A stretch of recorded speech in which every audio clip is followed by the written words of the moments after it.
네, 박건호 씨 안녕하세요.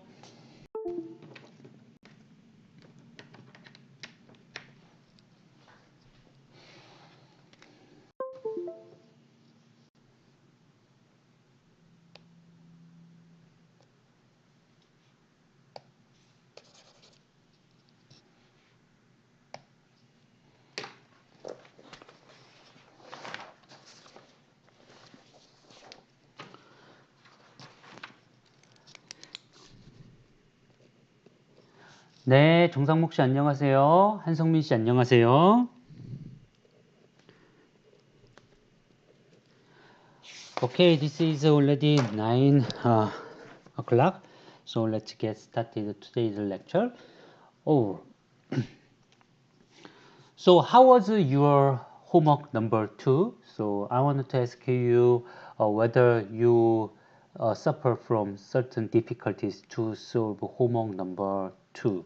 So could you please give your feedback, or how was it? Homework number 2.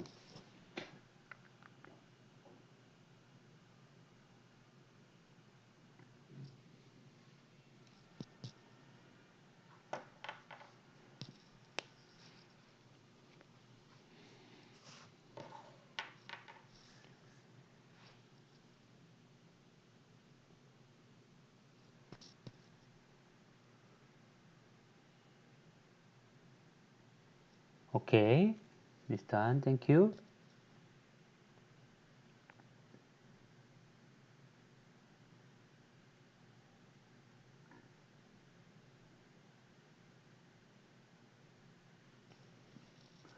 How about our other students?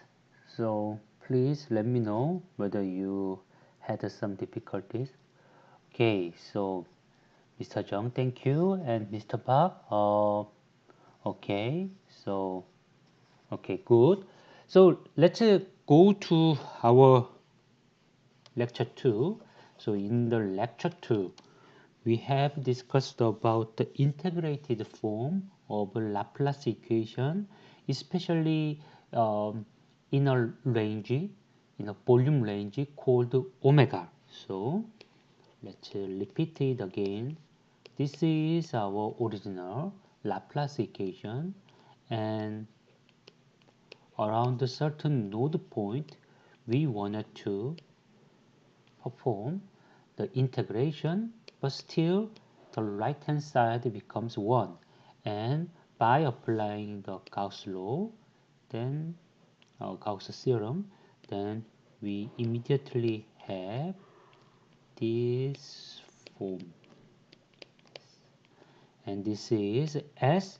Here S means surface of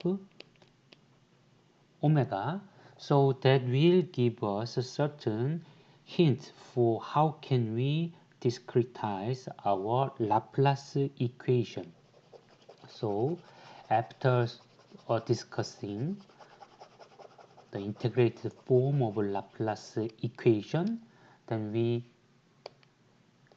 moved to a certain case where we have a center node and surrounding nodes. Think about that. Think that this is the red colored one is the center node, and others are blue dots represent surrounding nodes. And in this case, we can consider certain triangles in two-dimensional space. So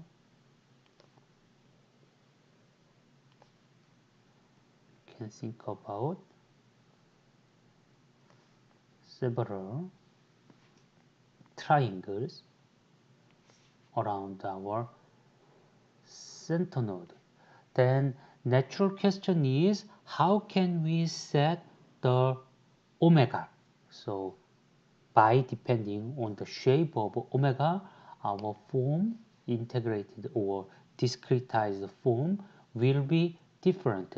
So we concentrated on each triangle at the time, and the, how can I say, the omega was constructed by finding out an area where all points are most close to the center node. So that was simply given by taking the midpoint and midpoint of a certain edge.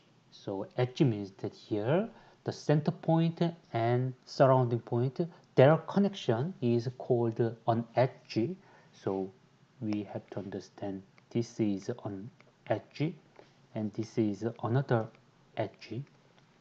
And when we consider the midpoint of this edge and another edge, so any point inside here, here is most close to the center node. So by applying this consideration, just to consider a vertical line to the edge and trying to find out certain area here, area for our center point omega. So this is omega for our left upper triangle. Then that was our previous discussion. After that, of course, we have to evaluate some quantities like this. For example, we have to consider this quantity. However, you know, this dA is not just infinitesimal area, but it is infinitesimal area, a scalar value, multiplied by unit normal direction. So, for example, in this surface, for example, if we consider in this surface, then that will be the normal direction n. And for this direction, then that will be the normal direction n. So, for example, we can of course consider this round, gradient of phi. However, we can decompose it into two different uh, directions. For example, aligned to the normal direction n and perpendicular to the normal direction n. Here t is another unit vector, and let's say that n and t are perpendicular. In this case, we can find certain thing like this. This will survive when we make a inner product with dot n. So that will survive. However, the term related with this t directional component, which is perpendicular to the n direction, that will not survive. So we can easily understand that eventually that will be just d8 times round phi over round something. Here something means that any coordinate aligned with our normal direction. So I have no proper can I say convention for or notation for it, but you can immediately understand. So now we move to the next part. Okay, so I think that this is the review of our previous lecture, lecture 2, quick review. And if you have any question on my discussion, so please let me know. If you cannot understand my review, then I have to repeat it again. So could you please leave your feedback so everybody understand my review on lecture 2?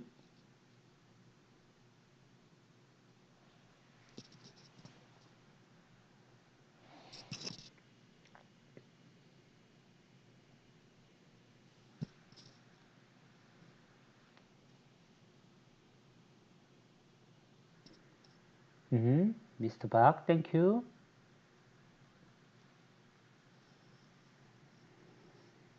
Yes, Mr. Han.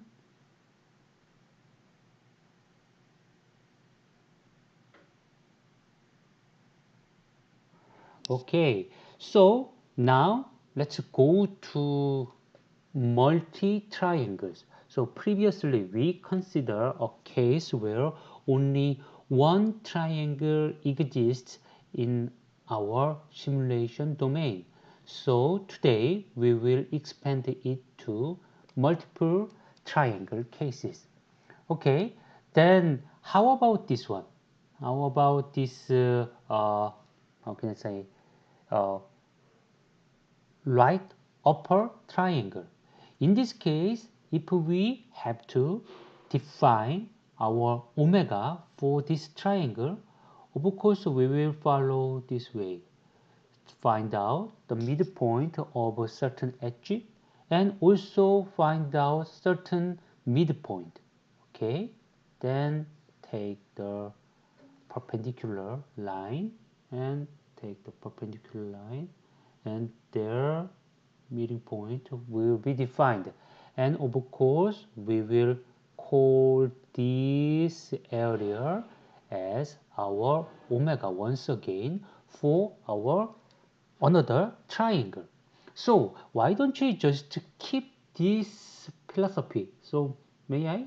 So this is another center point, and let's go to upper part, and here we have also perpendicular line, and eventually there will be certain meeting point, and we will call this polygon quadrilateral as our omega. So I think that is not that difficult to follow this discussion. So also we can find here, oh yes, that will be omega for our each triangle. Yes, yes. So we will have a on omega for each triangle. Okay, so then now my question is, we can find many different small omegas for each triangle. Then why don't you just unify them into one piece? Because this integration should be performed over certain omega, and usually omega is uniquely defined for a node. So in this case, of course, we can say there is one omega for one triangle, one omega for one triangle, another omega, another omega, another omega. But instead of that, the the what can say, the entire the set of small omegas becomes the real omega in this case. Then here the internal side will be just yes. So we will have, instead of small omegas, we will have relatively large omega in this case. Okay, that goes away, and goes away. There is only one single omega. Then what we have to do is now consider only the only the line like this: 1, 2, 3, 4, and 5. We can consider only 5 different surfaces. So now that can be decomposed into surface index from 1 to 5, and for each surface I. So let's say, for example, this one is surface 1, surface 2, surface 3, surface 4, and surface 5. Of course, this number 5 is really specific to this case. Of course, if we have a different number of connecting edges, then we will have a different number. But anyway, we can have a certain summation over different surfaces, and this surface always connect our center node and surrounding node. There is nothing like connecting surrounding node and surrounding node. That doesn't appear in this notation. So always the surface is perpendicular on edge connecting center node and a surrounding node. Okay, so the point is, if we have such kind of integration, then the question about flux along this surface is not raised.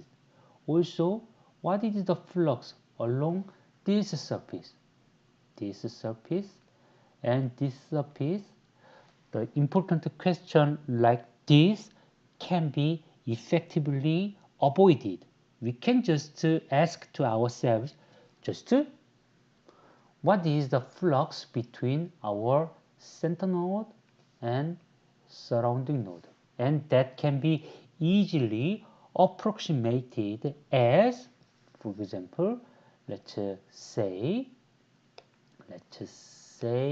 we have phi 0 and phi 1, then our, how can I say, our gradient, which is aligned to normal direction, here this is a normal direction, can be easily approximated as, phi 1 minus phi naught, this divided by the distance between our point 0 and point 1.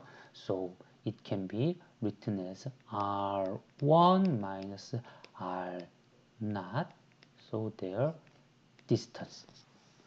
That can be on approximation for our normal gradient component. So it is really easy to calculate because you know the length.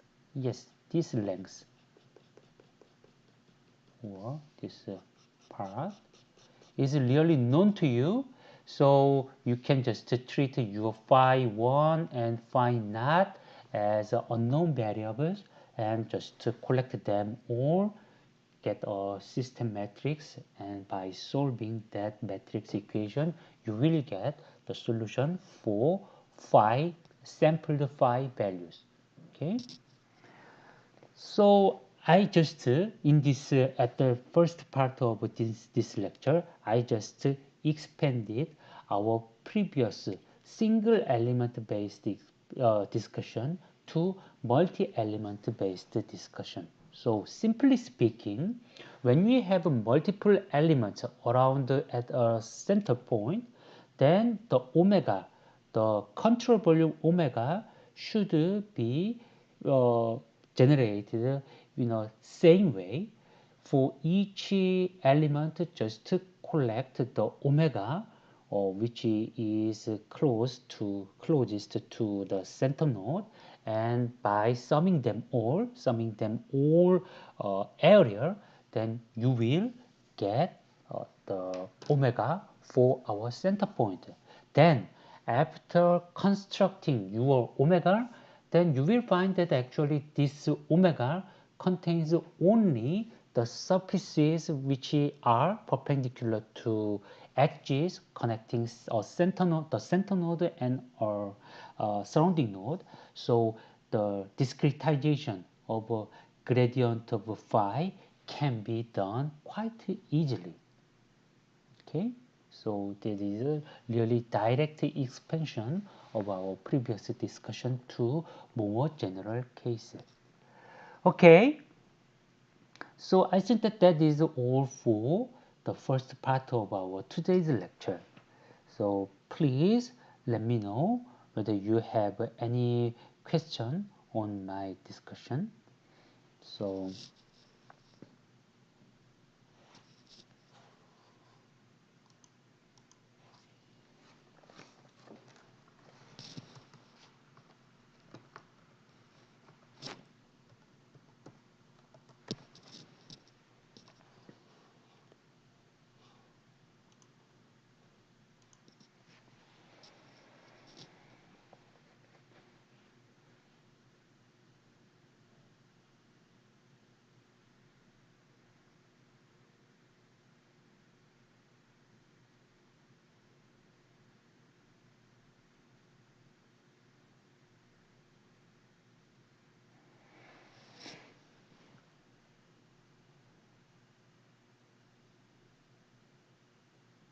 okay, okay.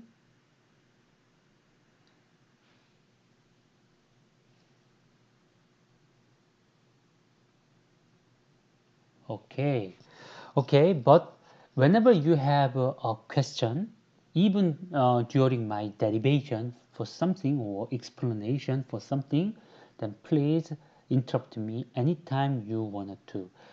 Mm, so you have, you are really welcome to give me a question. Okay, so then I think that I have already covered the first part of our today's lecture. And why don't we go to the homework number 3? So in this case, I will just discuss about homework number 3 together with you. Um, so let's consider homework number 3. So homework number 3 is written as this one, the first problem in our homework number 1. Consider a circle. Yes, so circle will have a circle. Of course, this should be discretized, so we cannot have a perfectly round circle, but we will have a certain, how can I say, linearized uh, lines, peripheral along the line.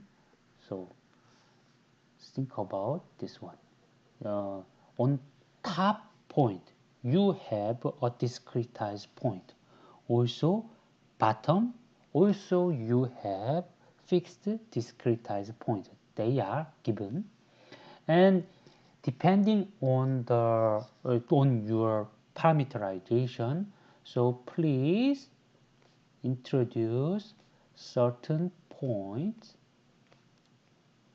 describing the peripheral of your circle. So although these 2 points are given, yes, then the selection of these other red dotted points are up to you. Then of course you have to understand that actual shape of your circle just looks like this. If you introduce a sufficient number of lead points or surface points, then your circle will look like a circle. Okay, so I hope that all of you can understand.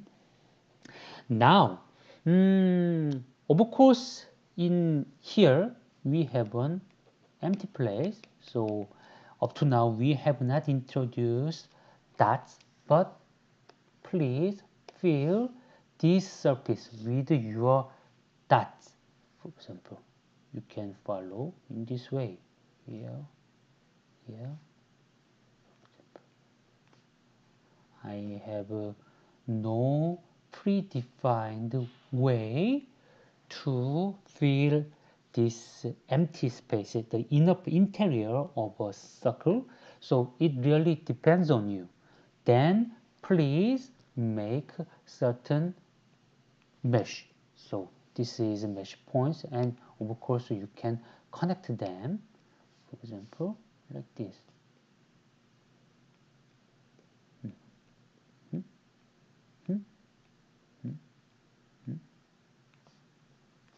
That you can easily understand the situation. Okay. This is just one example. So it is really up to you to fill this interior of a circle and also introduce elements. It is really up to you. I have no preference about how can you make these points and how can you make these elements. So it is really up to you. And the only thing I wanted to ask you is please set the top point solution variable as 1 and set the bottom points omega or phi value as 0. You understand the situation. After that, just to solve Laplace equation. Solve the Laplace equation for this circle. Of course, depending on the discretization of your surface, then the solution will differ a little bit. But point is, but please try to make a discretized version of the Laplace solver. Okay. Any question? One possibility is one simple, most effective possibility. I think you can just introduce a certain node points like this. So set the origin and take the point and just divide your system with equi angle. So, for example, in this case, you have introduced 45 degree for your quantities and also change the radius, then you will have certain points. Okay, you will have a certain points, and for each quadrilateral, for example, here you will have a certain quadrilateral, and here we will have a certain quadrilateral. So maybe it looks like this. There is a far away the origin, and yes, there is a certain length scale, and you will have two lines. And even further, then you will have also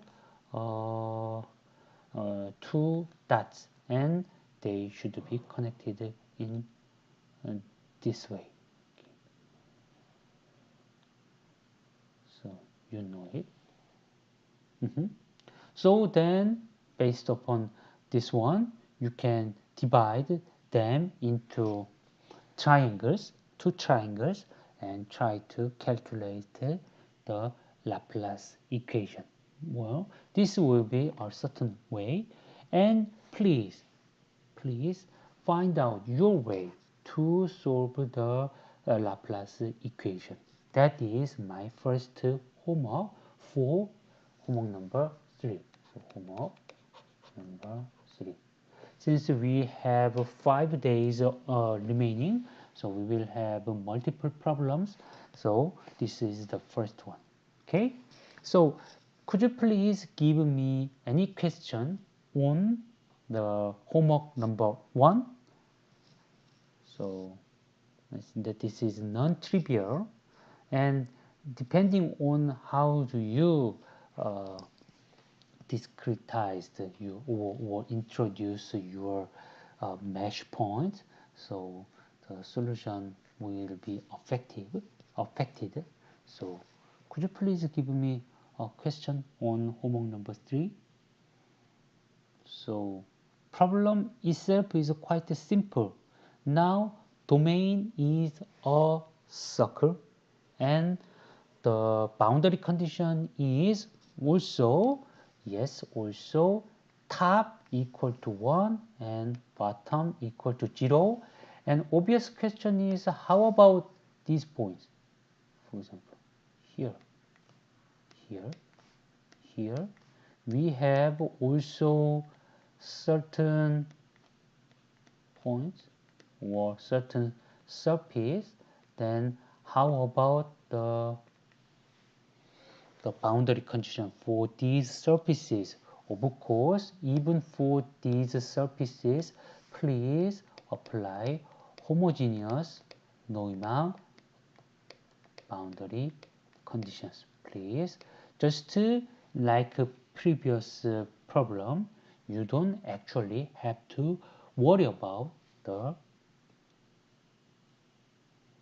boundary condition. Okay?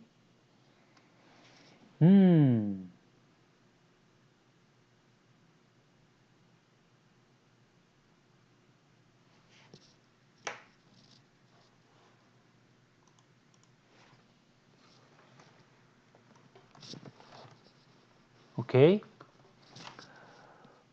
Oh, yes, you're right, Mr. Han. Thank you for your great question. And I insist you to use only exclusively triangle meshes. So please consider only triangles.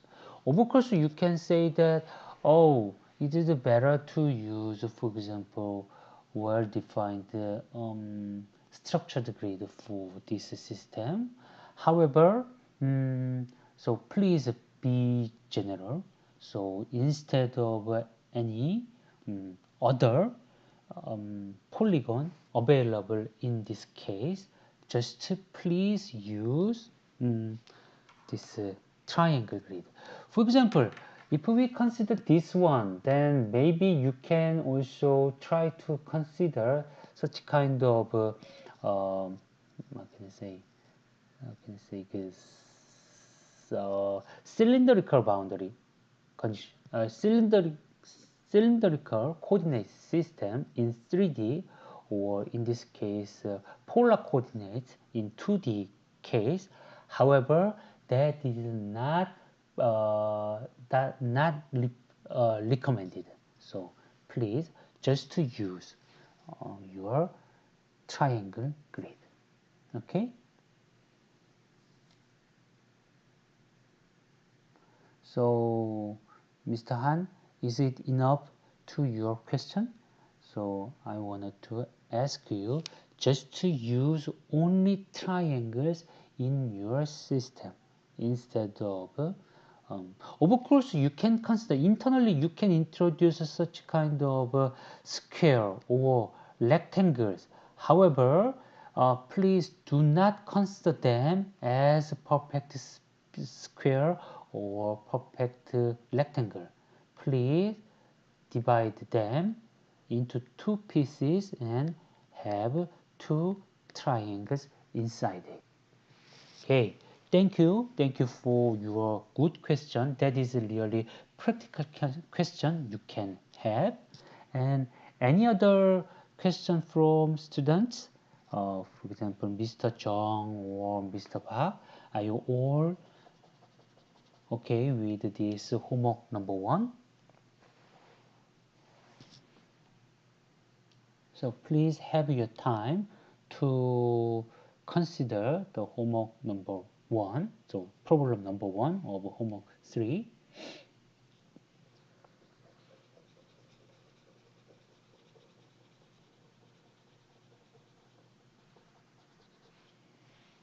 Okay, good.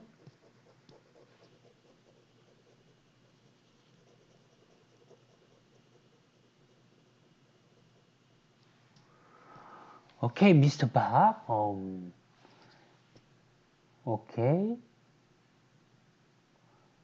Mm, your question is, when we consider the homogeneous Neumann boundary condition for these surfaces, boundary surfaces, then it means that, oh, thank you for your great question. But please think about this one. Oh, really, thank you for your question, and we can discuss it now. Okay, so Mr. Park, can you see the shaded range, shaded triangle in my drawing? So then let's make a magnified view of this triangle. So uh, blue triangle shaded with lead pencil. So why don't we just consider this is the magnified version of our well, anyway, um,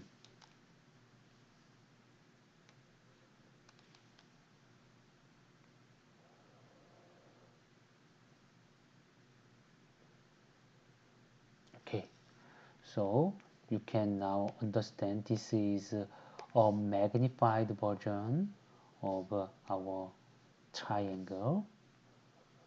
Then now we apply that. Okay, this is this directional component of gradient phi equal to 0. So this is a homogeneous Neumann boundary condition. And the question raised by Mr. Park is, oh, since we have applied the homogeneous Neumann boundary condition, it means that we neglect the flux between this and that. Mhm. However, this is obviously not the case. So please, my explanation. So for example, let's consider this one as a center node. Okay, then here we can find the midpoint, and also we can find the midpoint. So eventually there will be certain midpoint here and there, and yes, there will be certain meeting point, and this is given. And consider an edge connecting this center node and our surrounding node. This is the node or the edge where the homogeneous Neumann boundary condition is applied, so to the normal direction. So think about the discretized version of our Laplace equation. So say, think about this one or this one. Okay, but since the center node is the upper node, we have to this consideration. Then when we write down the Laplace equation for center node, then let's say that this length is given as S, then we will have something like this. So for S, we have to evaluate this integration, and this S integration is just given by multiplying our length scale S. So in this notation, I just use S as both of for surface in order to represent the surface itself and area of that surface. So please don't be confused by this notation. And now we have to consider this one, this quantity. And this quantity, let's say that this is phi 1 and this is phi, oh sorry, phi naught, and this is phi 1. And the position of this center point is r naught, and the point of position of this surrounding point is r1. Then obviously the answer or the discretized version of this integrand becomes phi 1 minus phi naught divided by the distance between r1 and r naught. So I wanted to ask to everybody, are you with me up to this point?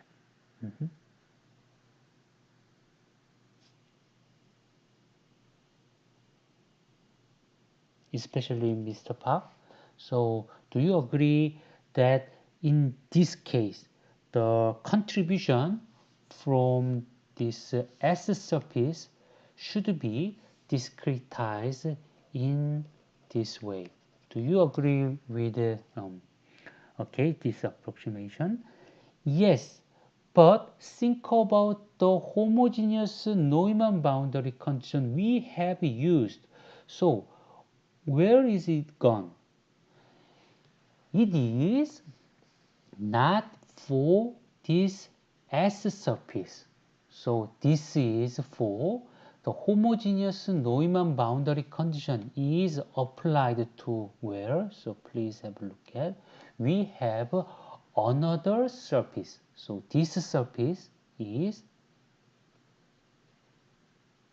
drawn here. And this surface is not belonging to or not equal to S surface. We have to have different surface, and its normal direction is heading this way. This is the normal direction for our S prime surface. Of course, for S surface, that was the normal direction. So that's the reason why we were able to make an approximation like this. However, we have introduced here another surface S prime surface, and in this case, in general, we have to calculate something like this. We have to consider if this is really integration over S prime surface, then we have to calculate the length or area of S prime surface, and also we have to consider the normal component of our gradient of phi. But you know that here we have applied the condition like normal direction of our gradient phi is vanishing. So from the Neumann boundary condition, it is readily available that this component goes away, so we don't have any contribution from this S prime surface.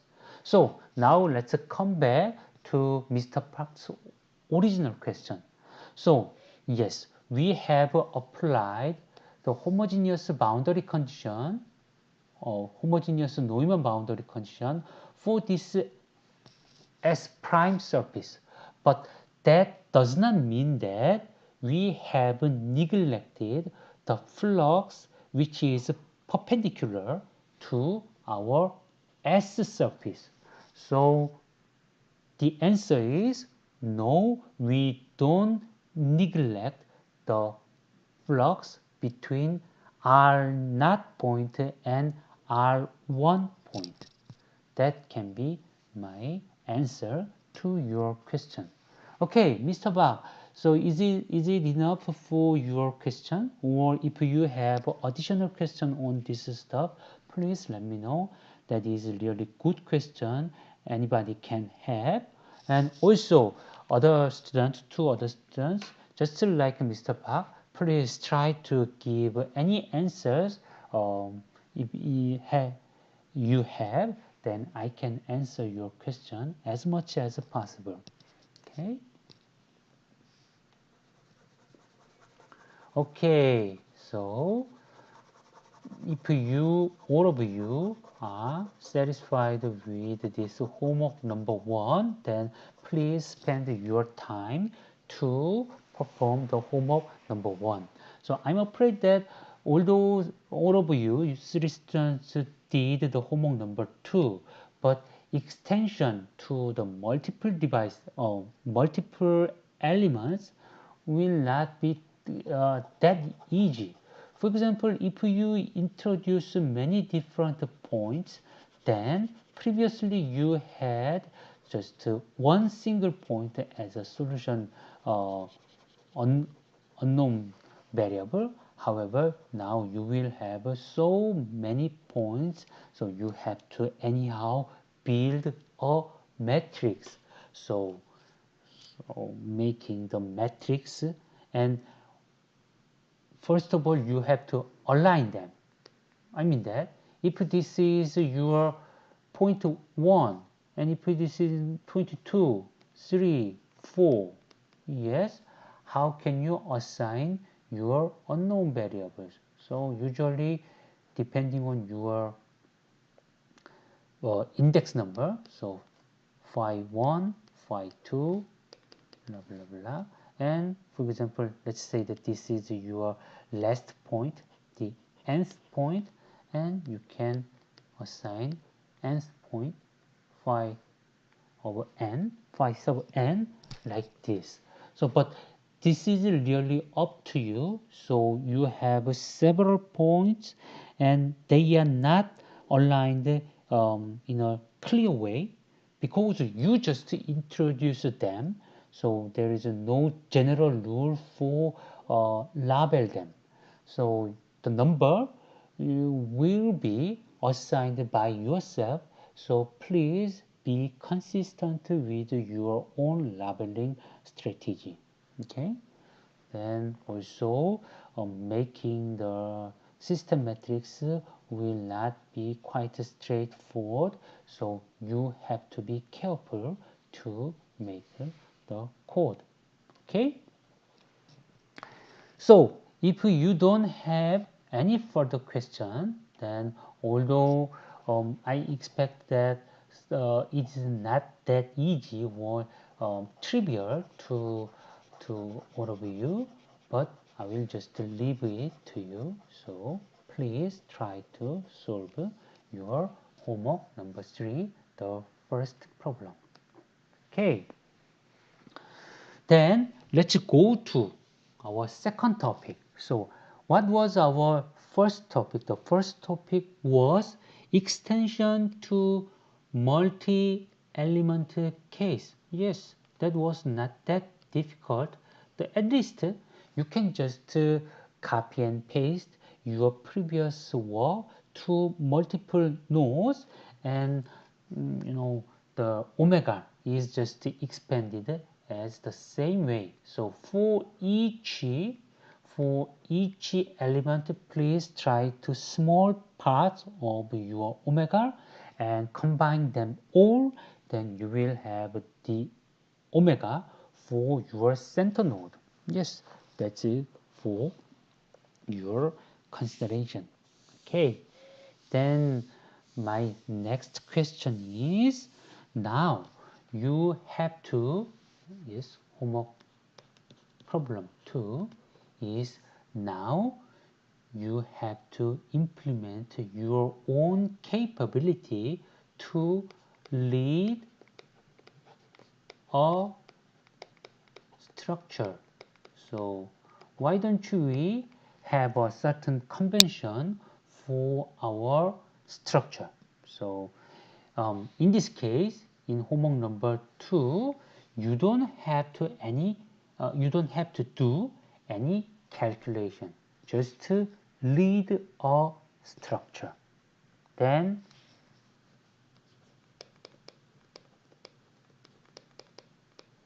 visualize it. Visualize the structure you have loaded. So that is all for homework number 2. But of course, we have to have a certain file format, and I suggest the file format we have used in 1.5 years ago. So that is like two file format, vertex file. There is a vertex file and a element file. They are two separate files, but of course they play together. So for certain structure, we have to have a vertex file and an element file corresponding to a structure. Okay, so for example, let's say that this is the structure we wanted to describe. Let's say, oh,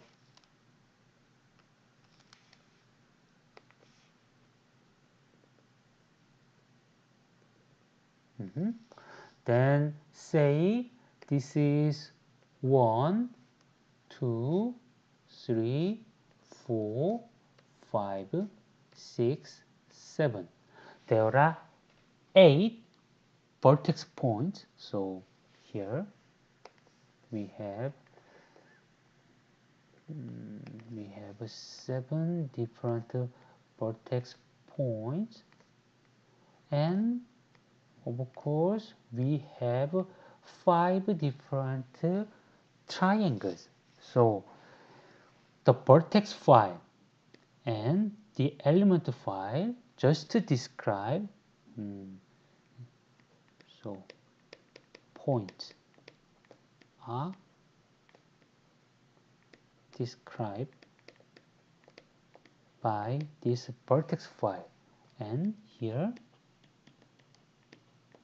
triangles are described in this element file. So why don't you just make a example file? For example, I wanted to suggest this file format. If we have certain vertex case like this, for example, test.vertex. In this file, we can say the x coordinate of the first point, y coordinate of first point, okay, then x point of second point, y point of the second point. Yes, and it ends with x coordinate of our 7th point, the last one, and y coordinate of our 7th point. So you will have, of course, in test.vertex, actually we do not introduce this parenthesis and commas.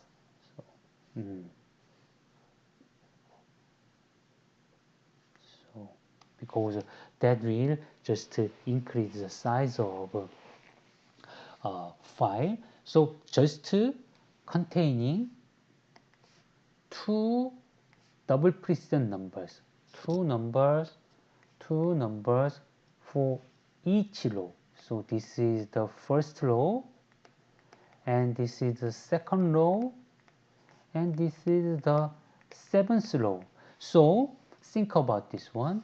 If we consider the nth row of our test.vertex, then the first number of our nth row just represent the x coordinate of the nth point, and the next number will represent y coordinate of the same point.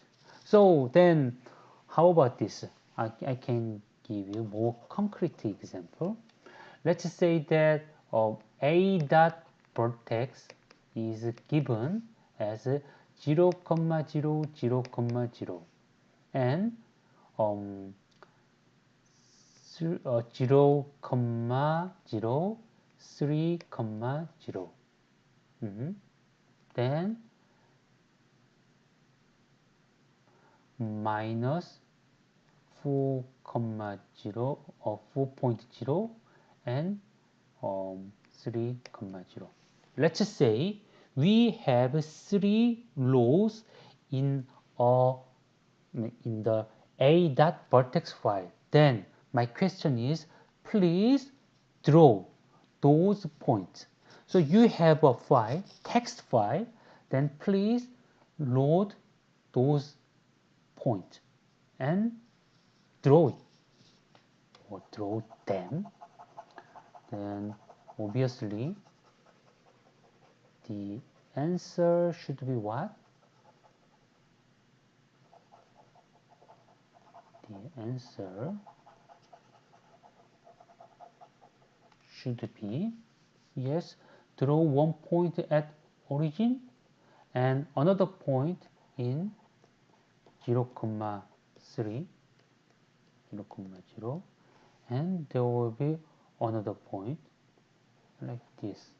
So minus 4, 3. Of course, all of these numbers should be regarded as a double precision or floating number, not integer. So this is the information which can be expected from a vertex file. Then how about the element file? Element file exclusively consider triangles. So each row of element file just to describe a triangle. For example, let's think about this one. A dot element, and let's say it's a first row and the only row has 1, 2, 3. Then how does it look like? It means that there is a triangle which has node number 1, node number 2, and or vertex number 1, 2, 3 as there are 3 points. It's a 3 point. So we can say that there is a triangle starting from 1, 2, 3, and coming back to 1. There is one single, how can I say, triangle connecting it. That can be a possibility. Then let's go to the test.vertex file, which is intended to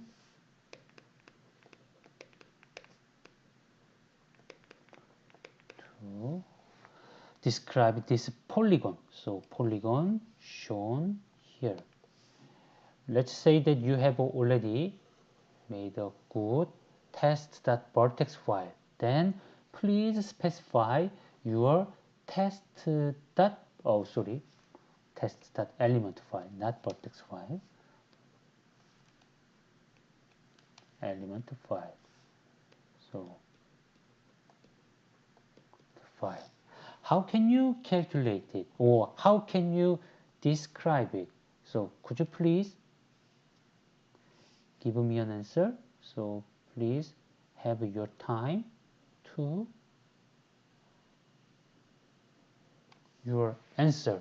You will have, for example, yes, 5 different rows because you have 5 elements.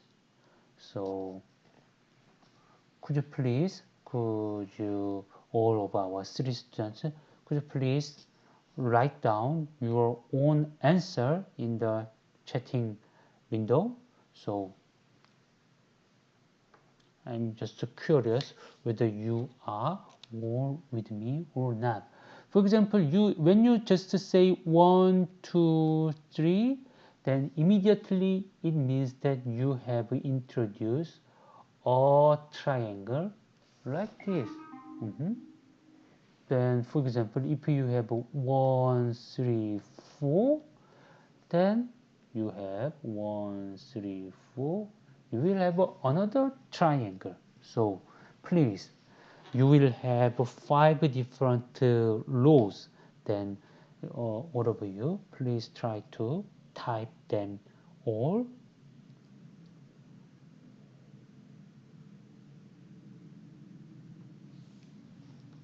Okay, so Mr. Han, it's okay, and please uh, try to react to my questions. So it's really okay. So you can do anything you want.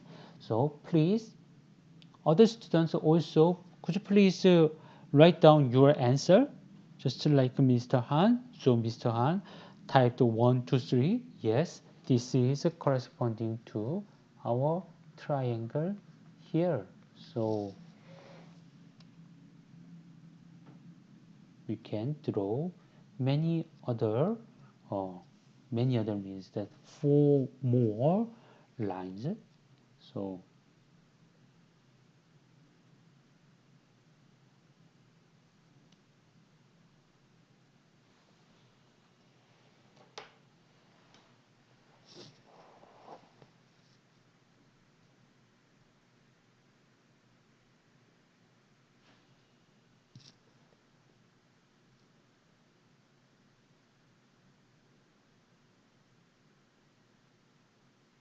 Mr. Jung, I'm not asking you the questions, but could you please answer the uh, inside or contents of a test element to describe this yellow box structure?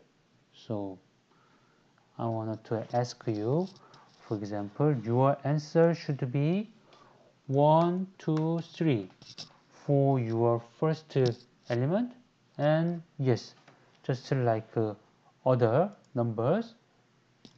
So could you please, all of you, just type your answer, describe our this shape, yellow box shape.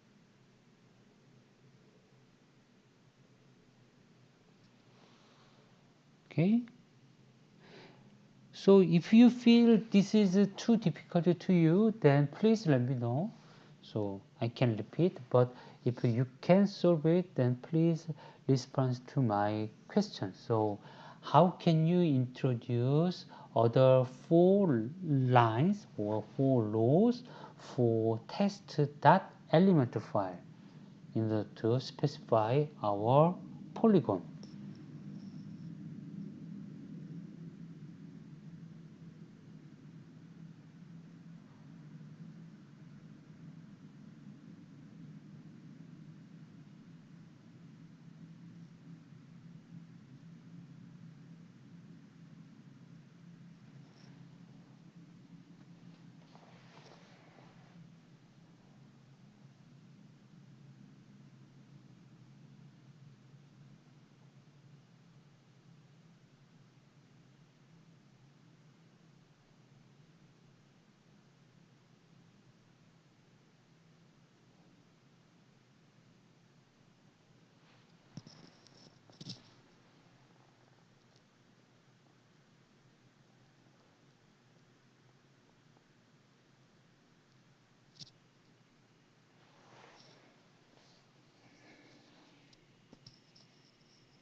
Okay, no response.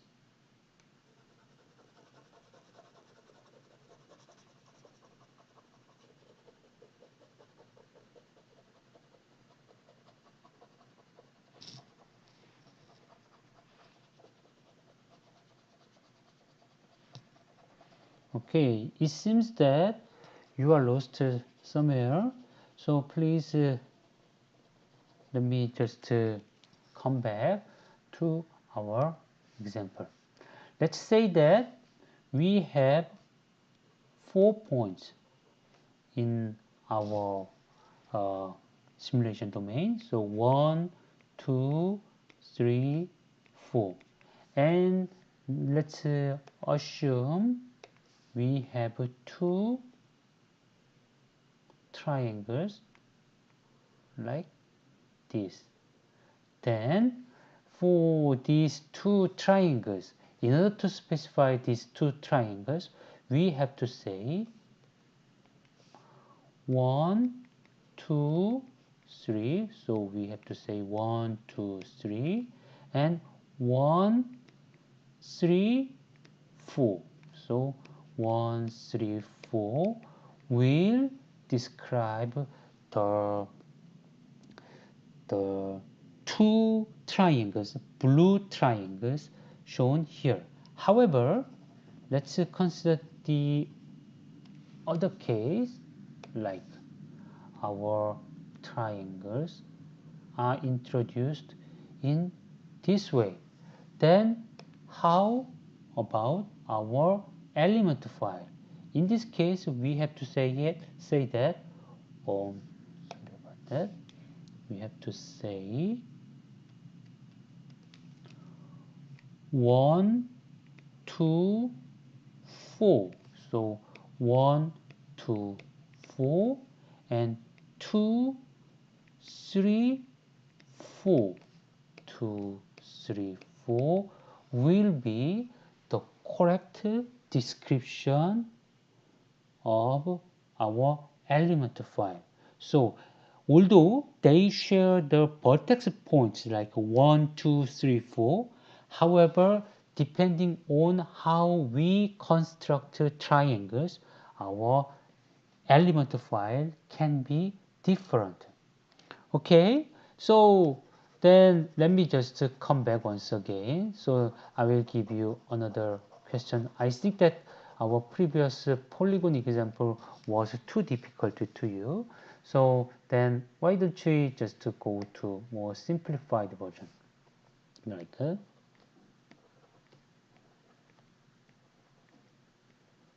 here, now we have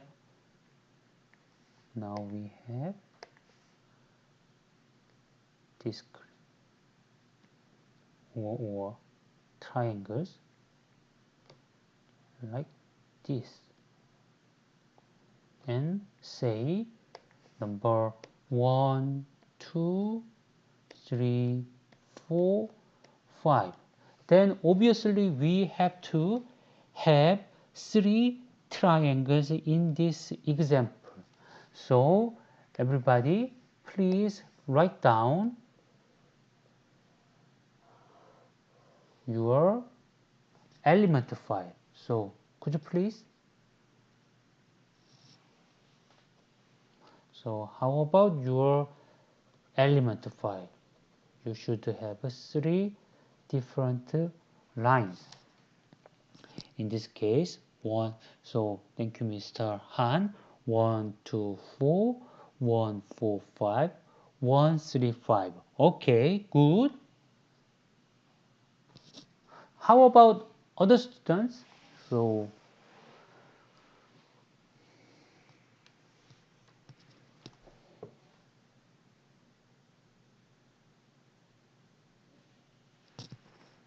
Mr. Chong or Mr. Park, please give your answer to me.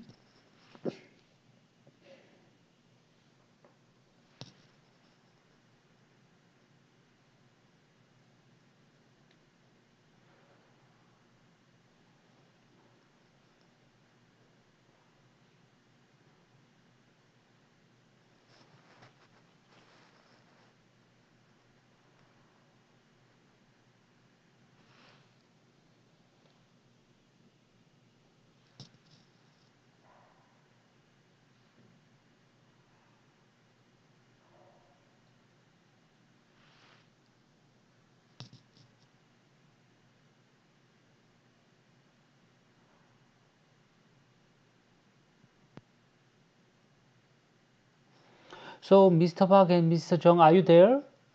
So if you are there, then please respond.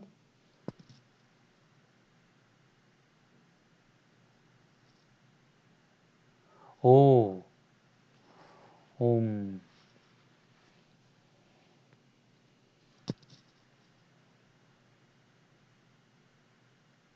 oh, okay. I think that there is such some problems in our.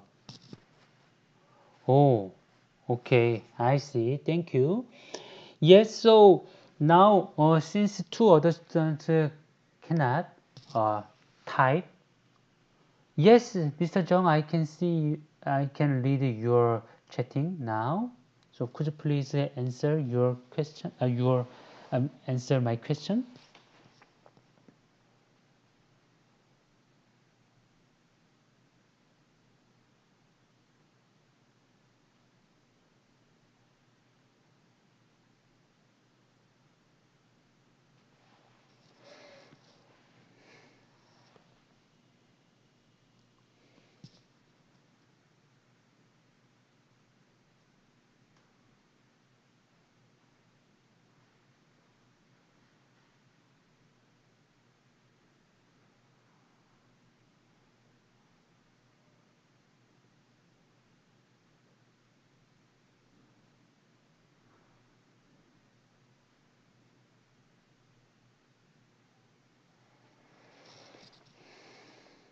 Yes, Mr. Park, I can read your chatting.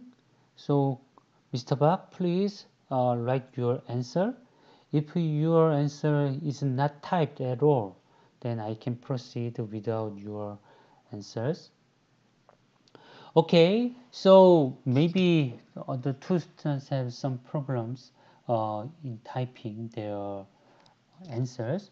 So, Mr. Han gave us the answers like 1 to 4. Yes, 1 to 4, 1 to 4, and 1 5.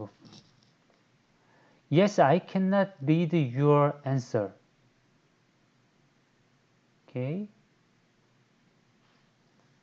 so maybe there is something wrong. Um, but your normal text is well written, so maybe your number is recognized as something other. So could you please write down just number one or two to test our YouTube live streaming?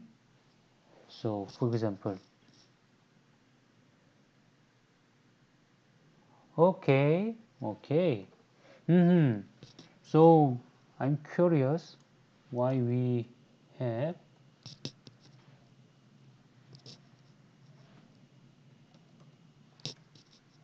to be it is not that difficult to write down the answer, but anyway, let's go to this is not your problem, the YouTube problem. So this is 1 to 4, and here we have additionally 1 4 5, and yes, so 1 3 5. Okay, so then let's draw the answer given by Mr. Han. So 1 2 4. Okay, 1 4 5, 1 4 5. Okay, then finally we have 1 3 5. We will have three different triangles. Um, sometimes people prefer to have right-handed triangles. So if we have to have such kind of a right-handed triangle regulation, then 1 2 4, 1 to 4 it's okay, and 1 4 5 that is also okay. But 135 is not right-handed, so it is left-handed. So it is better to write down 153. It means that right-handed or left-handed means that starting from your number 1, and when you go to 2 and 3, the second and third one, then when you follow the direction like this, then if you use your right hand, then your thumb will look like this. So your thumb is to you, or so penetrating the screen and heading up to you. So this is a right-handed triangle. So usually there is some convention that if you wanted to introduce a certain triangle, please specify a way to be a right-handed triangle. Okay, so do you have any questions? So due to the YouTube live streaming problem, we spent quite a lot of time for this simple description about element file. But I think that everybody now understand how can you interpret the contents of a vertex file and element file. So as a homework number, the second problem of homework number 3, I will give you some files used in the previous lecture. Then please just draw it. So draw it means that you have to develop your own code to lead to files, vertex file and element file, and automatically draw a figure. That will be our second problem. Okay, so of course the due is next Monday morning, and next Tuesday morning. And do you have any question about our homework or lecture contents today? So if not, I wanted to wrap up today's lecture. And if you have still remaining questions, then please contact me through our Slack messenger. Okay, thank you for your active participation, and see you next Tuesday. You have 2 problems in homework number 3. So bye.